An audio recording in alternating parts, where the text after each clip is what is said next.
tidak pernah melakukan serangan preemptif kepada negara lain. Kami selalu melakukan bela diri. Tentu saja kami bukan memulai perang, tetapi siap selalu untuk membela diri. Bismillahirrahmanirrahim. Alhamdulillahirrahmanirrahim. Wassalatu wassalamu ala sayyidina Muhammad wa alihi wa sahbihi muntajibin.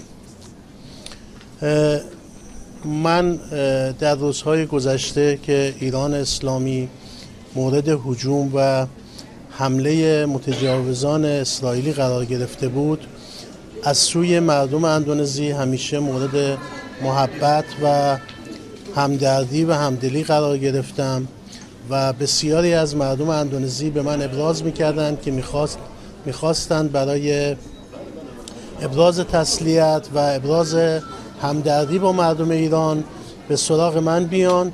ما امروز رو تعیین کردیم برای اینکه دوستان ایران بتونن به اینجا تشریف بیارن و مراتب همدردی و حمایت خودشون رو از شهدای ایران و مردم ایران اعلام کنند. Selama hari-hari belakangan ini, khususnya setelah Iran diserang secara pengecut oleh rejim Zionis Israel, kami menerima begitu banyak pesan simpati dan solidaritas dari masyarakat Indonesia berbagai golongan, dan untuk itu kami merencanakan sebuah kegiatan walaupun terbatas agar memberikan ruang kepada masyarakat Indonesia yang ingin menyampaikan duka citanya kepada keluarga para korban agar bisa hadir dan menandatangani petisi.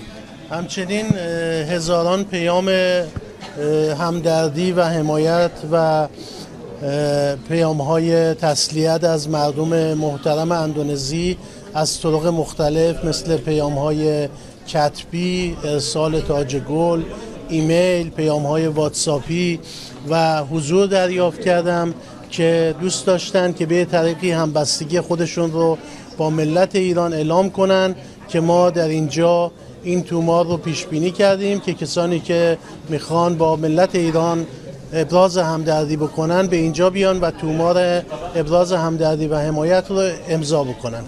Ribuan pesan kami telah terima selama belasan hari belakangan ini. Masyarakat Indonesia dari berbagai golongan, dari berbagai kelompok dan LSM, lembaga kemasyarakatan dan lain sebagainya mengirimkan pesan solidaritas kepada kami, dan kami menerima papan bunga, pesan resmi, pernyataan dan lain sebagainya. Maka acara hari ini adalah sebuah bentuk agar kami bisa mengumpulkan dan juga menerima aspirasi secara langsung dari masyarakat Indonesia agar mereka bisa menandatangani petisi dan sampaikan pesan mereka secara langsung atas perkembangan yang terjadi.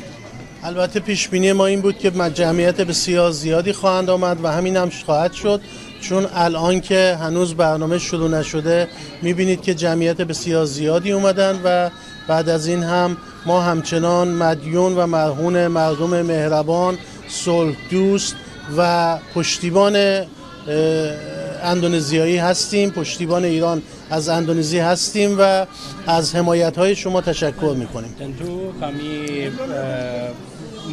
kami menurut perhitungan kami ratusan masyarakat Indonesia, jumlah yang sangat banyak akan mengikuti kegiatan hari ini. Ini adalah minit-minit pertama dari mulainya acara ini. Sejumlah masyarakat sudah hadir dan tentu saja kami ingin menggunakan kesempatan ini untuk mengucapkan terima kasih atas kehadiran dan juga dukungan seluruh golongan masyarakat Indonesia.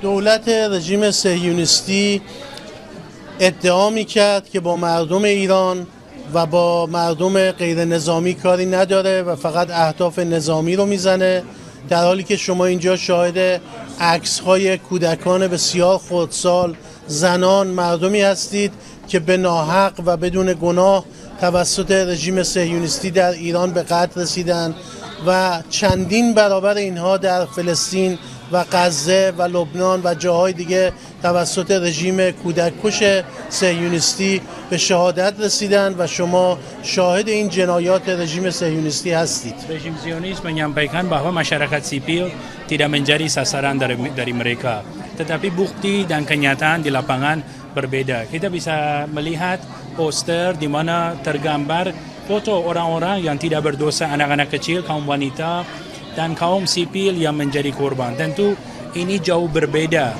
dari apa yang diklaim oleh rejim Zionis Israel.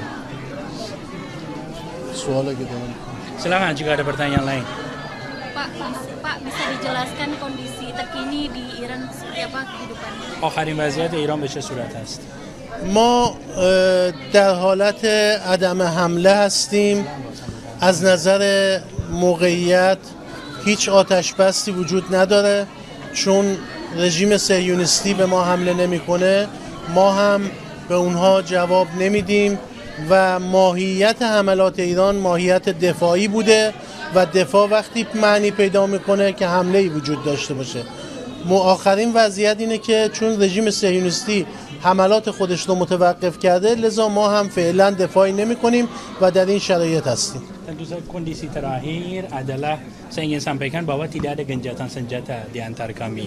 Yang ada adalah dikarenakan aksi agresi terhadap Iran berhenti, maka reaksi bela diri dari kami berhenti. Kami dengan rejim Zionis Israel tidak ada yang bernama gencatan senjata.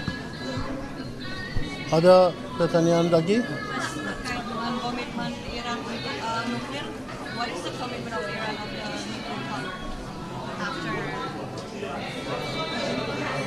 I don't understand. What is the commitment of Iran? در ارتباط با برنامه‌های هسته‌ای صلح‌آمیز بعد از این تحولات به چه صورته؟ ما به این نتیجه رسیدیم.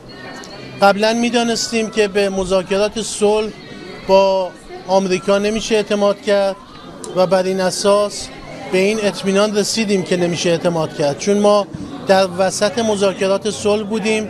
ما 5 دوره مذاکره کرده بودیم و 2 روز بعد از این رو که اسرائیل به ما حمله کرد در روز جمعه قرار بود که دور 6م را انجام بدیم. حمله آمریکا نشان داد که اینها همه فریب بوده و اینها داشتن برای حمله آماده می شدن و لذا مرحله الان مرحله اعتماد سازیه. ما باید اعتماد کنیم که اگر بخوایم مذاکره‌ای بکنیم دوباره به ما حمله نخواهد شد. Tentu sebelum rejim Zionis menyerang kami posisinya adalah sedang melakukan negosiasi dengan Amerika. Rejim Zionis menyerang pada saat kami sudah 5 kali melakukan negosiasi langsung dengan mereka berkaitan dengan aktivitas nuklir. Dan hari Jumat tanggal 13 di mana Zionis menyerang Iran, tanggal 15-nya di hari Minggu Iran rencana melakukan pertemuan ke-6 untuk negosiasi. Tentu setelah serangan ini kepercayaan antar satu sama lain sudah roboh dan sudah tidak ada. Sekarang berkaitan dengan negosiasi nuklir, kita sedang berada dalam tahap harus membangun rasa percaya antar satu sama lain. Dikarenakan apabila rasa percaya itu tidak ada, maka tidak bisa memulai negosiasi yang baru.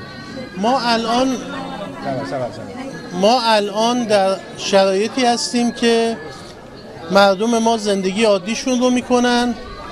قصد حمله به هیچ کشوری رو نداریم و نداشتیم و تا به حال هم به هیچ کشوری ما حمله پیش دستانه نکردیم، ولی کاملا آمادگی داریم که از خودمون دفاع کنیم و اگر هر کشوری به ایران حمله کنه قطعا ما از خودمون دفاع خواهیم کرد. Tentu kami tidak pernah melakukan serangan preemptif kepada negara lain. Kami selalu melakukan bela diri. Tentu saja kami bukan memulai perang, tetapi siap selalu untuk membela diri. Silakan. نگرانی جهانی که به واسطه خروج ایران از آژانس به وجود اومده. ما از NPT خارج نشدیم و همکاریمون رو هم با NPT قطع نکردیم. ما فقط دنبال این هستیم که آژانس مجدداً اعتماد ما رو جلب کنه، چون در زمانی که ما تمام تعهدات خودمون رو نسبت به آژانس در NPT انجام میدیم و پروتکل الحاقی رو به صورت داوطلبانه داریم انجام میدیم، مطمئن نیستیم که آژانس هم تعهدات خودش رو در قبال ایران در حال انجام باشه. هر تعهدی، هر معاهده‌ای 2 طرف داره. شما وقتی وارد معاهده میشید تعهداتی رو میپذیرید و طرف مقابل هم تعهداتی رو میپذیرد.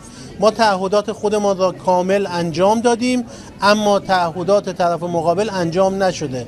لذا آژانس برای ادامه کار در ایران باید مجددا اعتماد ایران را جلب کند. Tentu kepercayaan kami dari IAEA sudah menurun. Kami belum keluar dari NPT. Kami masih menjadi bagian dari NPT. Tetapi ini adalah jalan yang memiliki dua arah.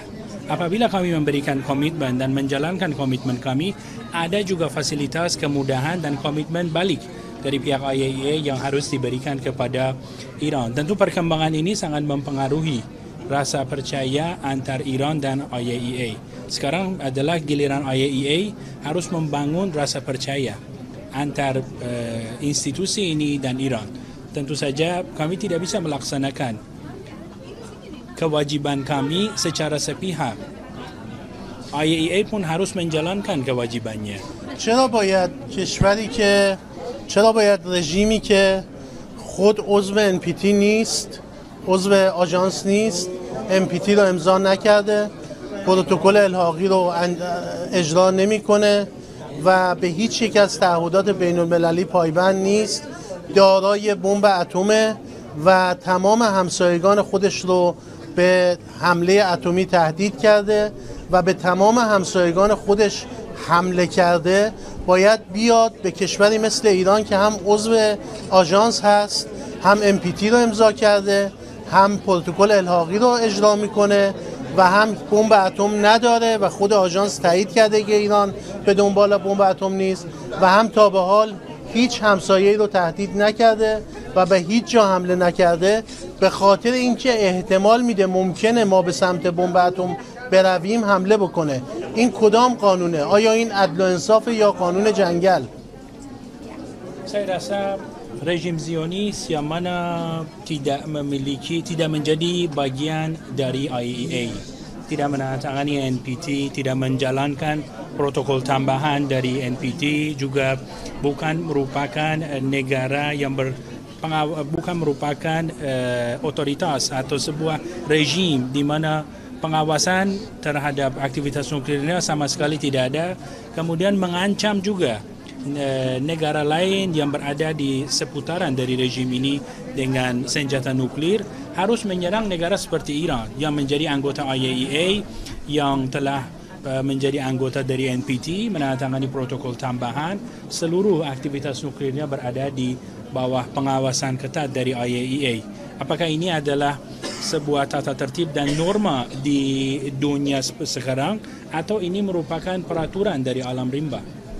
در رابطه با IAEA بر اساس مقررات بین المللی و مقررات آژانس و پادمان، ایران حق دارد، همه کشورها حق دارند غنیسازی داشته باشند. چرا باید به یک کشوری بگن شما نمیتونید غنیسازی انجام بدید؟ بر اساس کدام قانون، کدام معاهده، کدام بند NPT؟ و این بدعتی خطرناکه.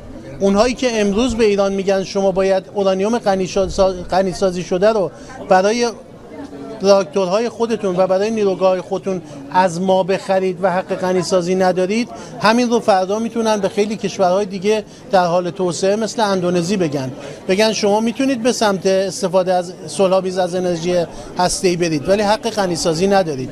این یک درخواست غیرقانونی بدعت و ما با این بدعت موافقت نخواهیم کرد. Tentu yang kami bicarakan adalah tata tertib NPT. Kami tidak bicara di luar itu. Kami tidak bicara berkaitan dengan peraturan yang dibuat-buat.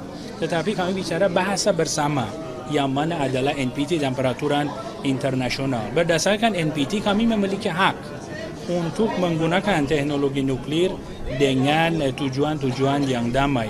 Tentu berdasarkan NPT juga kami harus diberikan asistensi dan kemudahan, dan itu adalah yang kami jalankan sesuai dengan peraturan internasional. Dan pendekatan yang baru ini yang sedang terjadi, yang mana berupaya agar Iran tidak memiliki izin untuk melakukan pengayaan, adalah pendekatan yang keliru yang mana sangat berbahaya dikarenakan ada pihak dan negara lain di luar IAEA yang melihat dirinya berhak melarang-larang pihak lainnya. Ini adalah hal yang berbahaya, pendekatan keliru yang serius. Ya. sedang berupaya untuk mendesak Cina supaya menekan negara Anda. نظر شما در ارتباط با تلاش‌های اسرائیل چیه که داره چین رو تحت فشار میذاره تا از کشور شما دور بشه؟ ما همپیمانان خودمان را داریم و کشورها بر اساس منافع خودشان تصمیم میگیرند. من مطمئنم که هیچ کشوری نمیاد منافع خودش رو به خاطر منافع اسرائیل یا هر جای دیگه‌ای ترک بکنه. ما همپیمانان خودمون رو در جهان داریم.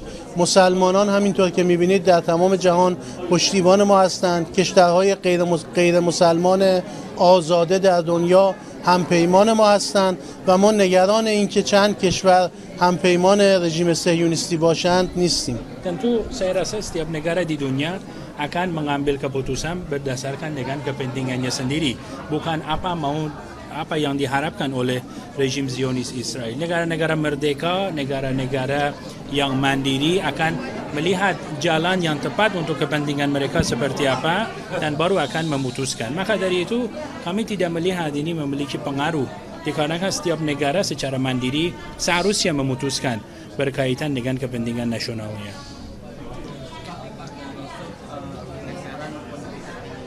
Dalam belakangan ini, Pak, apakah ini terdampak dari apakah itu benar dan bagaimana kondisi politik internal Iran?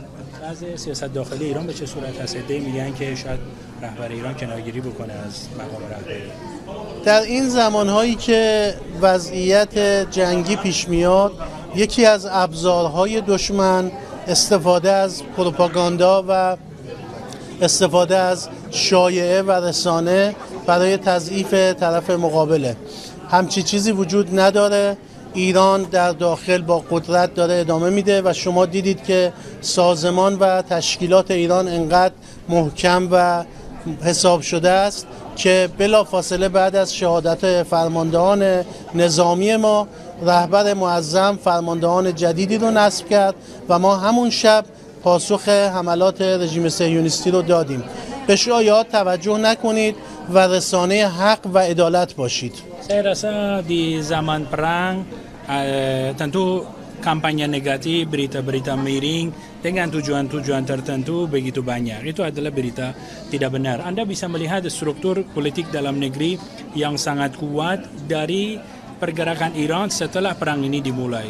Pejabat tertinggi negara, komandan tertinggi negara dalam hitungan jam bisa digantikan dengan pejabat lain dan kembali mereka beraktivitas, bahkan memberikan tanggapan yang serius kepada rejim Zionis Israel. Di saat-saat perang tentu mereka akan mencoba untuk menyebarluaskan berita-berita yang negatif dan tidak benar. Maka dari itu kita semua sebagai insan media harus berupaya untuk menjadi media yang mengkabarkan kebenaran. من یک موضوعی هم توضیح بدم. ببینید با تغییر رهبران در ایران هیچ اتفاقی نمیفته، کما اینکه با تغییر فرماندهان اتفاقی نیفتاد. ما البته وجود ذی قیمت رهبر معظم انقلاب رو با قدرت در کشور داریم، اما دشمنان ما بدانند و میدانند که با جابجایی چند مسئول سیاسی یا چند فرمانده نظامی در یک سیستم با ثبات قدرتمند مثل جمهوری اسلامی ایران هیچ خلل و ضعفی پیش نمیاد و هیچ اتفاقی نمیفته. Tentu negara kami dari segi struktur politik dalam negerinya sangat kuat. Negara kami tidak bergantung kepada posisi tertentu. Mulai dari pemimpin agung Iran, pejabat militer, pejabat politik dan lain sebagainya. Tentu saja kehadiran sosok agung seperti pemimpin tertinggi Iran sangat membantu kemajuan dan juga perjalanan yang ditempuh oleh Iran saat ini. Tetapi ini merupakan sebuah kenyataan bahwa sistem politik dalam negeri Iran tidak bergantung kepada posisi manapun. Dikarenakan sistem ini menemukan jalannya sendiri dan setiap pejabat akan memberikan yang maksimal untuk kemajuan negara. Dan pertanyaan terakhir.